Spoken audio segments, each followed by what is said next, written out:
দর্শক, বাংলাদেশের রাজনীতির অবস্থা খুব একটা ভালো নয়, নড়বড়ে অবস্থা, রীতিমতো ঘূর্ণিঝড় বইছে বাংলাদেশের রাজনীতিতে।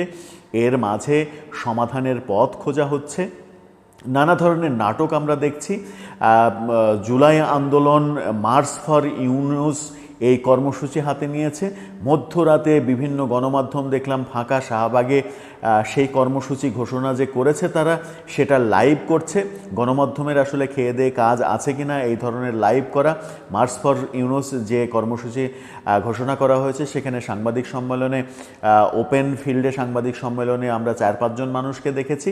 সব মিলিয়ে এইরকম কর্মসূচি হলে হাস্যকর পরিস্থিতিও তৈরি হতে পারে যদি জনসমর্থন মানে জনসমাগম না ঘটানো যেতে পারে। এরকম মুহূর্তেই, এরকম পরিস্থিতির মধ্যেই প্রধান উপদেষ্টা রাজনৈতিক দল, বড় দল বিএনপি এবং জামাতের সঙ্গে বৈঠক করছেন রাতে। সেই বৈঠকের আগে পর্যন্ত বলা যাচ্ছে না কি হচ্ছে, কিন্তু প্রধান উপদেষ্টার পদত্যাগ করতে চাওয়া এবং বাংলাদেশের রাজনীতির টালমাটাল অবস্থা বিশ্ব গণমাধ্যমে চলে এসেছে। বিশ্ব গণমাধ্যম সেটাকে লিড নিউজ করেছে। অনেক গণমাধ্যমে এই খবর এসেছে, ভারতের পত্রিকাগুলো সহ বিভিন্ন দেশের পত্রিকাতে খবর এসেছে। তবে ইম্পর্টেন্ট খবরের মধ্যে নিউ ইয়র্ক টাইম, সেখানে একটা বড় প্রতিবেদন তুলে ধরা হয়েছে। সেই প্রতিবেদন নিয়েই কথা বলবো এই ভিডিওতে। থাকবেন পলিটিক্স টিভির নিয়মিত আয়োজনে।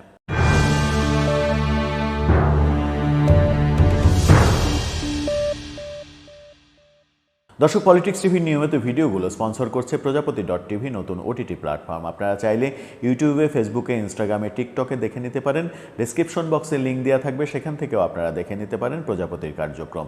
চলে যাচ্ছি মূল ভিডিওতে। বলছিলাম, সরকারের প্রধান উপদেষ্টা প্রফেসর ইউনুসের পদত্যাগ নিয়ে বিশ্ব গণমাধ্যমে শোরগোল শুরু হয়েছে। প্রফেসর ইউনুস যেহেতু আন্তর্জাতিক আইকন, সেহেতু তার এই ব্যাপারটা আরও বেশি গুরুত্ব পাবে, এটাই স্বাভাবিক। নিউ ইয়র্ক টাইমস এই ব্যাপারে একটা প্রতিবেদন তৈরি করেছে। নির্বাচন নিয়ে চাপের মুখে অধ্যাপক ইউনুসের পদত্যাগের হুমকি। নিউ ইয়র্ক টাইম ইংরেজিতে যে শিরোনাম করেছে তার প্রচ্ছদটা আপনারা দেখে নিতে পারেন। সেখানে তারা বলতে চাচ্ছে যে নির্বাচন নিয়ে নানা রকমের চাপ, সেই চাপের মুখে প্রফেসর ইউনুস পদত্যাগের এক ধরনের হুমকি দিয়েছেন, পদত্যাগ করতে চেয়েছেন। তাতে করে বাংলাদেশের রাজনৈতিক একটা অচল অবস্থা তৈরি হওয়ার পর্যায়ে চলে এসেছে। তিনি যদি পদত্যাগ করেন, তাহলে বাংলাদেশের রাজনীতিতে নতুন করে অচল অবস্থা তৈরি হবে, বাংলাদেশের রাজনীতিতে বিশৃঙ্খলা তৈরি হতে পারে। এবং সেই প্রতিবেদনে গত 2 দিনে যা কিছু ঘটেছে, পদত্যাগ করতে চাওয়ার আগের রাত থেকে গতকালকে সারা দিন যা কিছু ঘটেছে, সেই ব্যাপারগুলো উঠে এসেছে।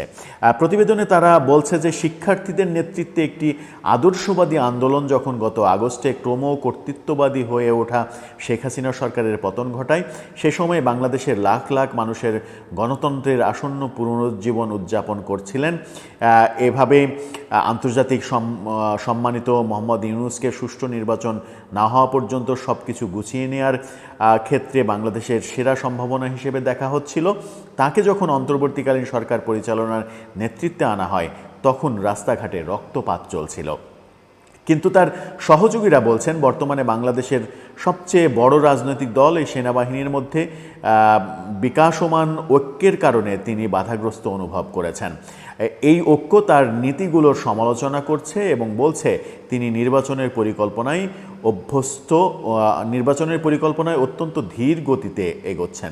অর্থাৎ এখানে সেনাবাহিনী এবং বড় দল মানে বিএনপির অসহযোগিতার কথা বলা হচ্ছে। নিউ ইয়র্ক টাইম স্পষ্ট করছে, সেনাবাহিনী এবং বিএনপির অবস্থানের কারণেই তার যে পদত্যাগের গুঞ্জন সেটা উঠে এবং বিএনপি এবং আর্মি থেকে অভিযোগ করা হয় যে নির্বাচনের ব্যাপারে এই সরকার খুবই ধীর লয়ে এগোচ্ছে।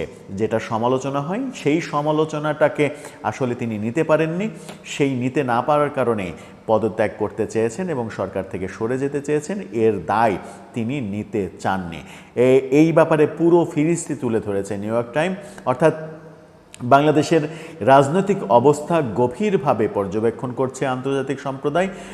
যখন সেনাবাহিনীর সঙ্গে সরকারের দ্বন্দ্ব আমরা দেখছি, এই দ্বন্দ্ব যদি আরও বেড়ে যায় তাহলে আন্তর্জাতিক মহলে উদ্বেগ বাড়বে।